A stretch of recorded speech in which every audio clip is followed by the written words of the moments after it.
Un T7040, ouais. Il est de quelle année celui-là? Il est de 2008. 2008. Ouais. Et donc il a 2300 heures, 2400 heures pratiquement. Ouais. Donc t'as quel usage avec? Bah, lui, c'est un peu de transport. C'est ton plus Et gros, hein. sinon, ouais, c'est mon plus gros. C'est principalement des chômages labour.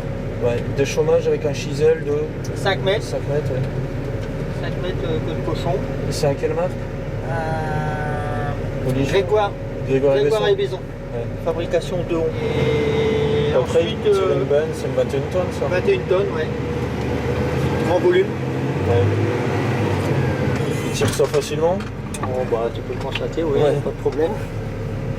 Bah, c'est surtout qu'il est bon en adhérence avec le super steer. Il alourdit pas mal à l'avant. Oui, tu mets des masses à l'avant. Ouais. Et donc tu dis c'est un tracteur fiable? Ah ouais, fiabilité, il n'y a pas de problème. J'ai eu juste un problème de pont avant qui a été pris sous garantie au début. C'est quoi, c'est un joint de pont avant, Non, c'était un écrou qui s'est desserré au niveau du différentiel avant. C'est ça qui a provoqué la fuite. D'accord. Ouais. L'huile. Et donc ça a été reconnu parce qu'il y avait eu un autre qui avait le problème aussi, donc des soucis de ce côté-là. Ça a été pris en charge. J'ai vu sur le forum d'Agriavi des utilisateurs de Newland qui avaient du mal à fermer les portes. Est-ce que t'as le cas?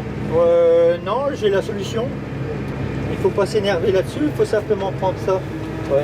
Ah oui, C'est pour ça que je t'ai dit tout à l'heure, tu es rentré là, il faut, faut fermer la porte. Et tu fais attention, c'est le conducteur qui ferme la porte, mais il faut tirer sur cette manette-là pour pas aller s'énerver là-dessus, on les ferme mal. Ouais. C'est simplement ça. Donc il faut utiliser la poignée qui est derrière. Il faut utiliser la poignée. Et contrairement à ce qu'on pourrait croire, c'est pas si dur que ça. Sauf cas de figure comme là, le carreau il était ouvert derrière, il se peut qu'on la loupe dans ces cas-là. Ouais. Pourquoi il y a un différent. Enfin, il y a trop d'air à chasser certainement. Une histoire de pression, à la limite, elle se verrouille bien à cabine fermée. Oui. Mais si tu as la vitre ouverte, à mon avis, il n'y a pas assez de pression, elle a tendance à se claquer trop fort. Oui. Tandis que là, je suppose que c'est l'air qui l'amortit, quoi, la fermeture. Oui, d'accord. Ouais. Et on ne le loupe pas.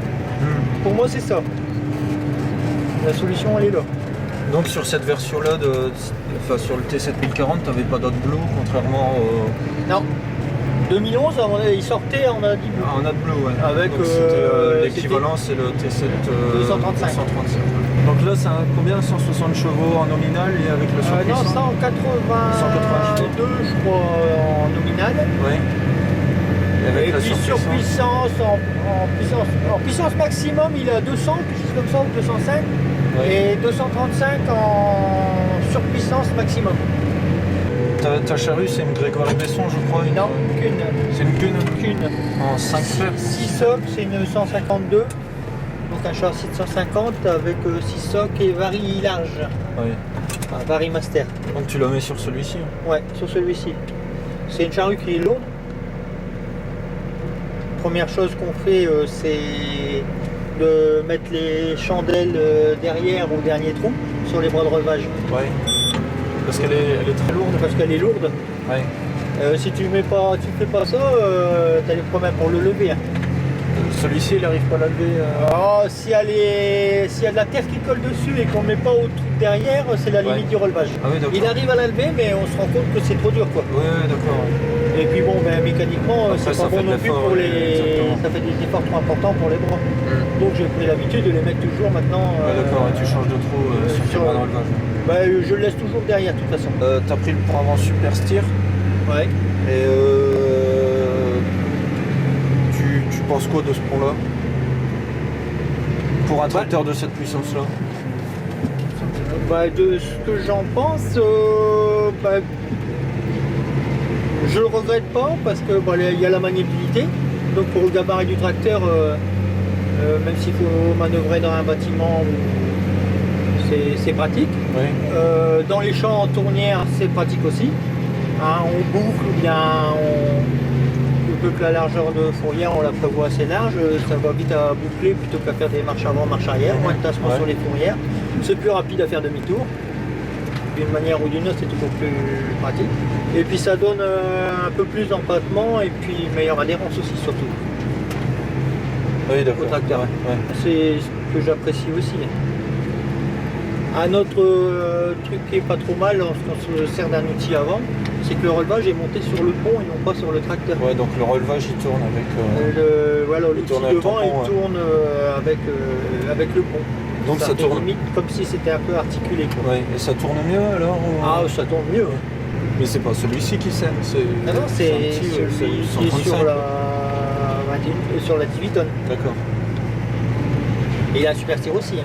Ouais, ouais. Et lui, il est encore plus maniable, je dirais. On a l'impression qu'il se casse en deux quoi, quand tu as un outil avant. Ouais. Et puis l'empattement il est plus faible aussi peut-être.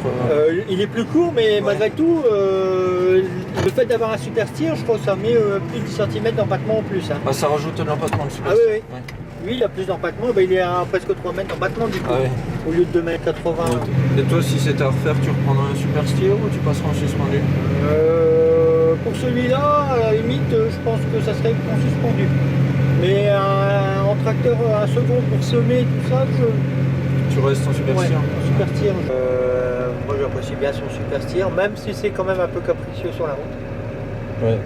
Donc c'est un Un truc que j'aime pas trop, tu vois, c'est la suspension de cabine qui est trop... qui est trop raide? Non, pas trop raide, trop molle, je dirais. Et j'ai déjà essayé de changer les réglages, il n'y a rien à faire, ça va pas, c'est encore pire. C'est quoi, ça fait bateau? Non, quand tu es sur la route, tu vas donner un coup de volant, aussitôt tu pars. Oui, et puis d'accord. ça te fait, ça te perturbe la conduite quoi à la limite. Parce que ça te fait mal à la tête ou... Non, mais ça, t'arrives pas à contrôler bien ta trajectoire dans ces cas-là. Ouais, d'accord, ouais.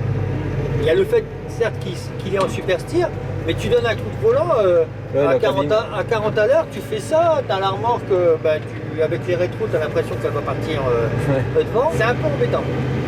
Alors que les autres, ils ne le font pas. Ouais, Là, ils vont si vite. Ouais, c'est certes, ils sont plus bas.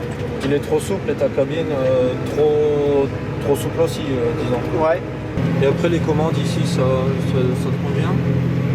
L'ergonomie? Oui, l'ergonomie. Ouais, pas de problème. Ça va, il est avec des mécaniques, quoi. C'est pas des distributeurs électro-hydrauliques. Ouais. Et qu'est-ce qu'il vaut mieux? Il vaut mieux du mécanique ou de l'électro-hydraulique, selon toi? Je pense que l'électronique il sera incontournable après. À la limite, si on se sert des demi-tours automatisés au bout de champ, Ouais. je pense que c'est incontournable. Il faut prendre de l'électronique dans ces cas-là. Là, c'est full power shift. Ouais. T'as pas de gamme du tout à passer alors? Ici, non, pas de gamme. T'es sur une boîte 19 vitesses. 19, ouais. Donc ta 19e elle est économique. Voilà, elle est économique et puis elle est à 1800 tours, quelque chose comme ça. Mais enfin, il va à un bon 40 à l'heure. Hein. Il y a un petit souci aussi, c'est quand il s'amuse à Cavoulière mettre à jour les logiciels, on n'a pas toujours les mêmes automatismes. Il y a des mises à jour à mettre sur le tracteur. C'est pas obligatoire, mais de temps en temps, si on veut le recalibrer ou qu'on profite qu'il revoie tout le logiciel, oui. Et ben il y a des modifications qui sont apportées dans le comportement du tracteur. Ouais, d'accord. Ouais. Donc c'est bien un pipo quoi. Je sais qu'au début il allait plus vite. Ouais, donc quand il recalibre, il modifie certains paramètres. Ouais, voilà. Involontairement, hein, il suffit de se programmer comme ça dans le logiciel. Hein.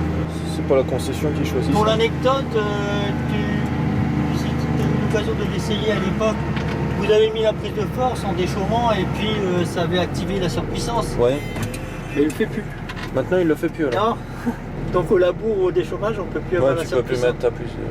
Non, c'est pas fait pour. Ou alors il te faut de l'effort dessus ou comment ça se passe? Ouais, il faut de l'effort dessus. Ouais. Mais alors qu'au début, non. Les TSA, pareil. Hein. Les TSA, pareil. Ouais, une fois que tu recalibres, ouais, il était modifié et maintenant j'arrive plus à avoir la surpuissance. On l'a, mais sur les rapports, sur les derniers rapports de boîte, quoi. Pour la route. Alors sur la prise de force, à condition d'avoir une résistance, quoi. Ouais, d'accord. Ouais, il te faut de l'effort. Donc tu as des capteurs d'effort sur tes pignons.